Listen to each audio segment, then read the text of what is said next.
Bienvenidos a Horizonte Documental, el canal donde exploramos las historias reales más sorprendentes del mundo. Imagina el océano, no las olas mansas que besan la orilla en verano, sino el azul profundo e inacabable del Pacífico abierto. Es un mundo de poder inmenso y de indiferencia absoluta. Es un lugar donde un hombre puede desaparecer sin dejar rastro, tragado por el horizonte. Esta es la historia de un hombre que enfrentó ese vacío inmenso y lo sostuvo con la mirada durante más de un año. Y, de algún modo, el abismo pestañeó primero. Un testamento de pura y terca voluntad de vivir. Un hombre que sobrevivió en el océano durante más de un año. Su nombre es José Salvador Alvarenga.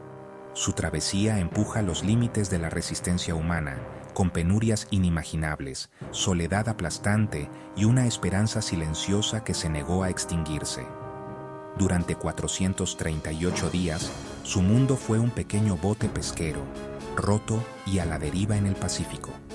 Un punto de vida en una eternidad de agua, librando una guerra silenciosa por el siguiente aliento, el siguiente sorbo, el siguiente amanecer.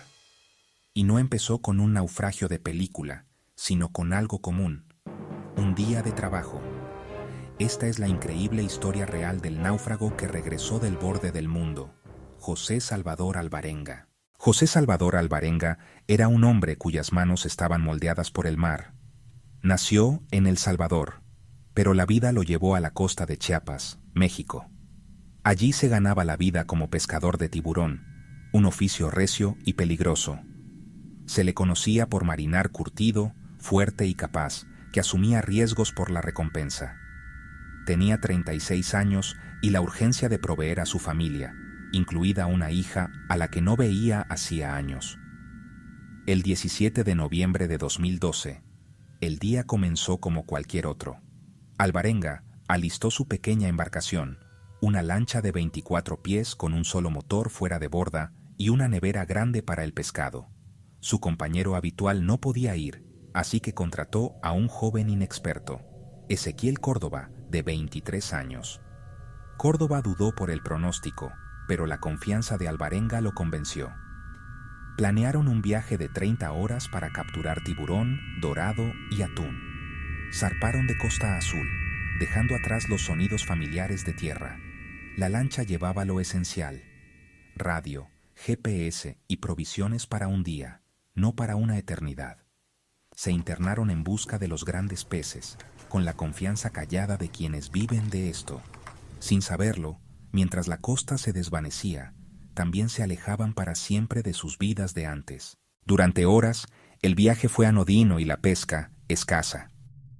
Con el día, el cielo azul comenzó a amoratarse y el viento a levantar borreguitos. Alvarenga reconoció las señales. Venía un norte poderoso y giró para correr a la costa. Pero ya era tarde. La tormenta descendió con velocidad y violencia aterradoras. El mar se volvió una cordillera caótica. Olas monstruosas azotaban la diminuta embarcación. Una ola brutal desgarró equipo y castigó el único motor. El fuera de borda carraspeó, se ahogó y se apagó. La comunicación se perdió. La radio enmudeció y el GPS quedó dañado. Quedaron a merced del temporal, un corcho en manos de la furia.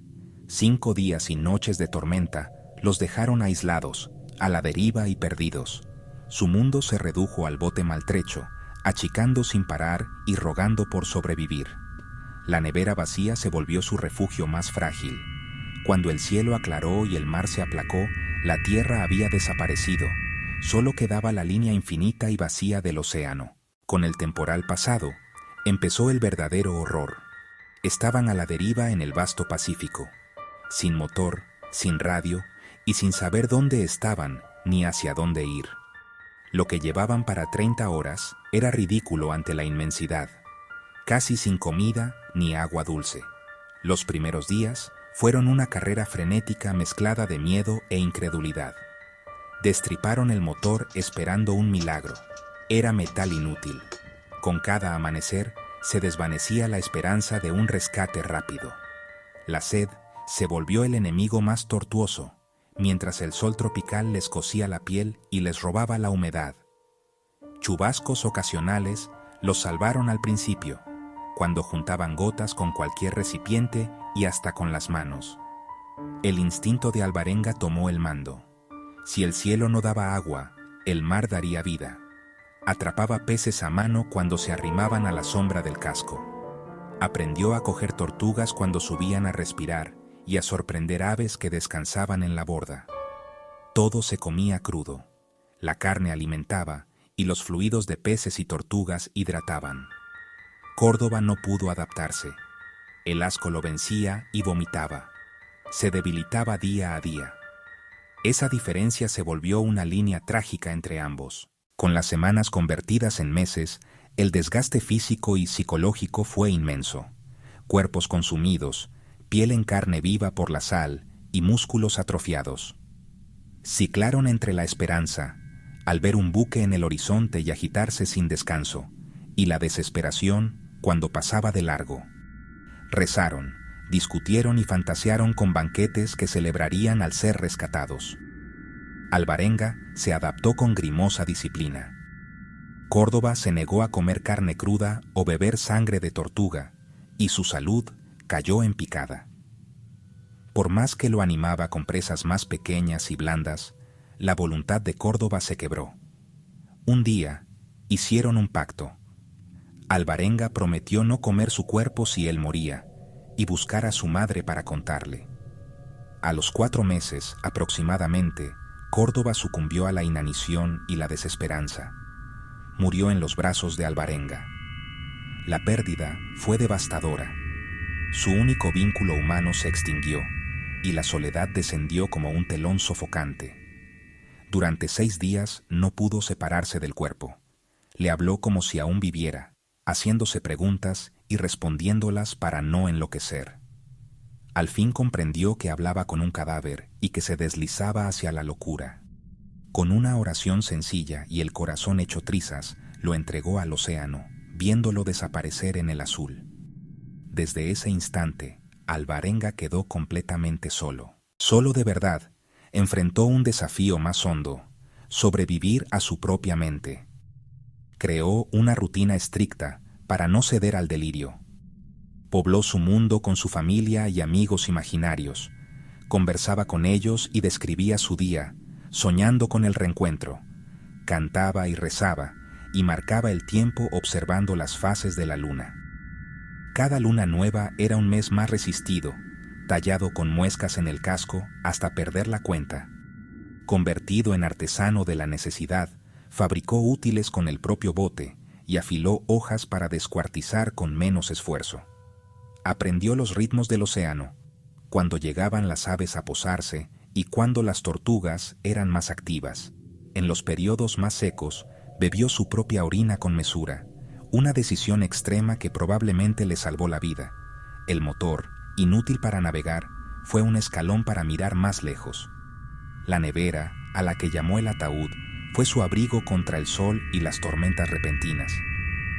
Su embarcación era prisión y salvavidas a la vez, el pequeño universo que lo separaba del abismo. Con los meses, su aspecto cambió. Pelo y barba largos, piel correosa, un esqueleto con fuerza de alambre nacida de la necesidad. Ya no era el hombre que partió de México, era alguien forjado en el crisol de la soledad absoluta, sostenido por una chispa de esperanza. El peaje psicológico de más de 1 año de soledad fue inmenso. La mente le jugaba malas pasadas, desdibujando la línea entre realidad y alucinación. Veía barcos fantasmas que encendían una esperanza frenética para desvanecerse en mar y aire, dejándolo más desolado. Imaginaba festines con lujo de detalle, sentía texturas y sabores, una autotortura que mantenía viva la memoria de su vida anterior. Para ahuyentar la desesperación, se aferró a su familia. Pasaba horas imaginando a su hija Fátima y a sus padres en El Salvador. Hizo una promesa no solo a Córdoba, sino a sí mismo: sobrevivir para volver a verlos. Cuando el impulso de terminar con el sufrimiento lo tentó a meterse al agua, evocó el rostro de su madre o la sonrisa de su hija. Esos recuerdos fueron su ancla en un mar de locura, la razón para soportar un amanecer y un día doloroso más. La fauna del océano fue su vecindario. Habló con aves que se posaban y observó tiburones no con miedo, sino con una curiosidad distante. Entendió que formaba parte de un ecosistema en su versión más brutal y directa. Hubo momentos en que el dolor, el hambre y la soledad confluyeron en una tormenta perfecta de desesperación, y aún así, una voluntad profunda lo apartó del borde. Su espíritu, golpeado y magullado, se negó a quebrarse. Había llegado demasiado lejos para rendirse. Y entonces, después de más de un año, algo cambió. Las corrientes lo habían llevado a través de todo el Pacífico, más de 10.800 kilómetros de deriva inimaginable. Un día vio algo distinto, no una nube familiar ni un barco ilusorio, sino una línea verde-azul. Era tierra, y mientras se acercaba, distinguió árboles y arena blanca. Esta vez era real. Sin poder gobernar, esperó a que la corriente lo guiara por un paso. El casco raspó el coral y entendió que había llegado. Abandonó la nave que fue su mundo, se dejó caer al agua somera y reptó los últimos metros hasta la arena ardiente. Había tocado Tile Islet, un rincón aislado del atolón Ebon en las Islas Marshall. Emily Bogmito y su esposo Russell Laikidrik lo vieron, un espectro barbudo en harapos. Le ofrecieron agua, un poco de comida y cobijo. Con señas y dibujos explicó lo vivido. Ellos avisaron por radio a la isla principal. Alvarenga había completado lo imposible. El rescate oficial puso fin al suplicio y abrió un capítulo nuevo y desconcertante. Fue trasladado a Majuro, capital de las Islas Marshall.